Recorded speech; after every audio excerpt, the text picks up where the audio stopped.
Assalamualaikum. Hai Sobat Tafsir, kembali lagi di Ruang Baca Vitas Journal. Pernah nggak sih Sobat dengar istilah orientalis? Kira-kira gimana ya cara orientalis memandang Al-Quran? Nah, kali ini aku akan bahas disertasi yang keren banget buat menjawab pertanyaan tadi. Judulnya, Karakteristik Kesarjanaan Barat Kontemporer terhadap Studi Al-Quran yang ditulis oleh Ikhwan Agustono. Yuk duduk, siapkan camilan favorit kalian, dan kita mulai.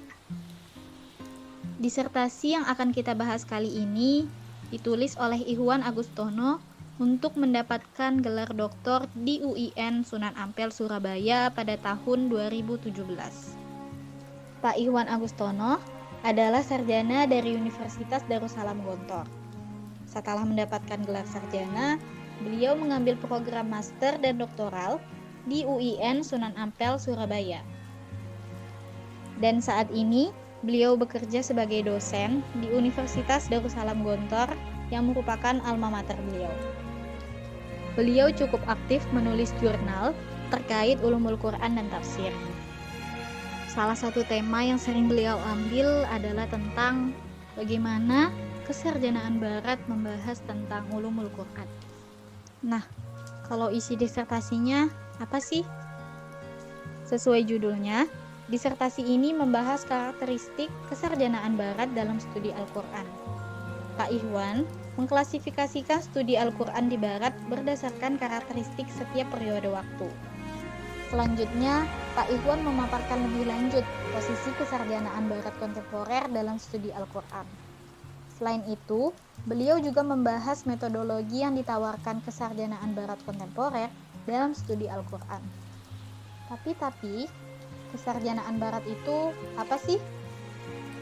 Kesarjanaan Barat atau Western Scholarship adalah keseluruhan tradisi keilmuan yang berkembang di dunia Barat, seperti Eropa, Amerika Utara, dan negara-negara lain yang dipengaruhi peradaban Barat. Kesarjanaan Barat sama orientalis itu sama nggak? Ternyata kesarjanaan Barat sama orientalis itu nggak sama. Kesarjanaan Barat itu keseluruhan tradisi keilmuannya, sedangkan orientalis itu cabang dari kesarjanaan Barat yang secara khusus berfokus pada dunia timur, termasuk studi tentang Islam, Al-Quran, bahasa Arab, dan kebudayaan timur lainnya.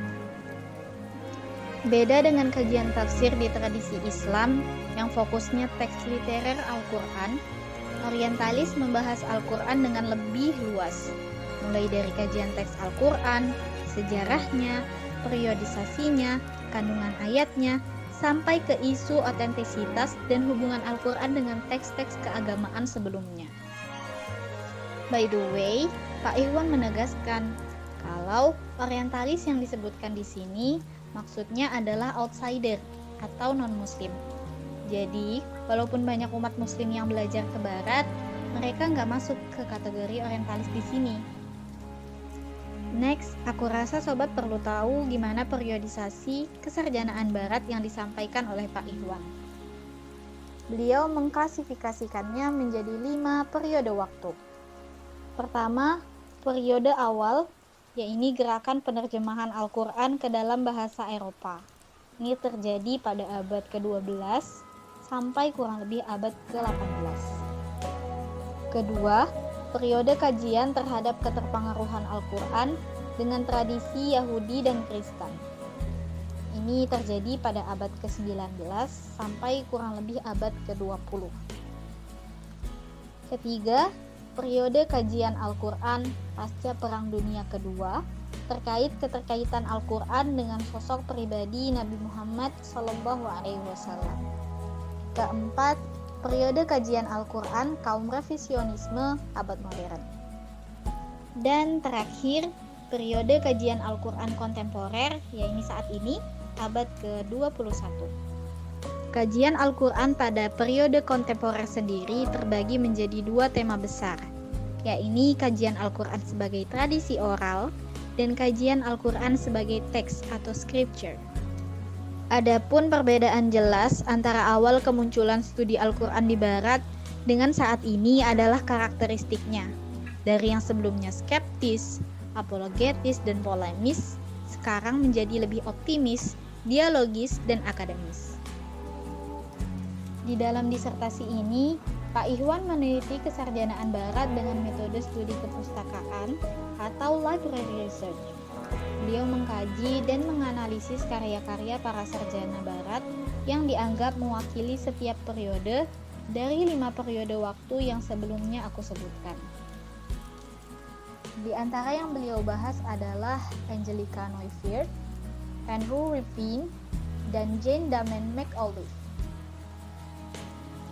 Kesarjanaan Barat kontemporer pun menawarkan pendekatan baru, tidak lagi mengkaji Al-Quran dengan pendekatan sebagai kitab suci, tapi mengkaji Al-Quran sebagai teks sastra.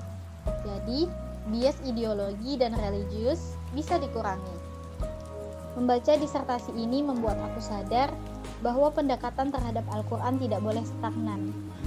Di tengah derasnya arus pemikiran Barat, kita justru ditantang untuk lebih dalam memahami Al-Quran, bukan hanya dengan keyakinan iman, tetapi dengan keluasan wawasan ilmiah.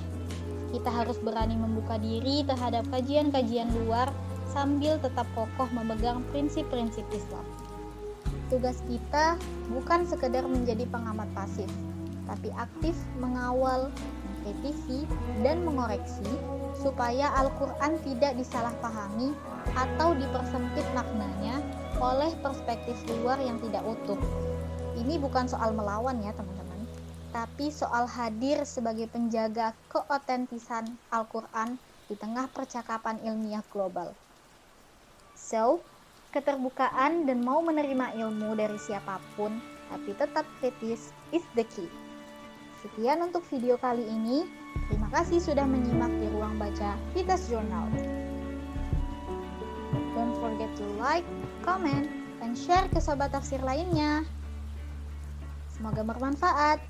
Wassalamualaikum warahmatullahi wabarakatuh.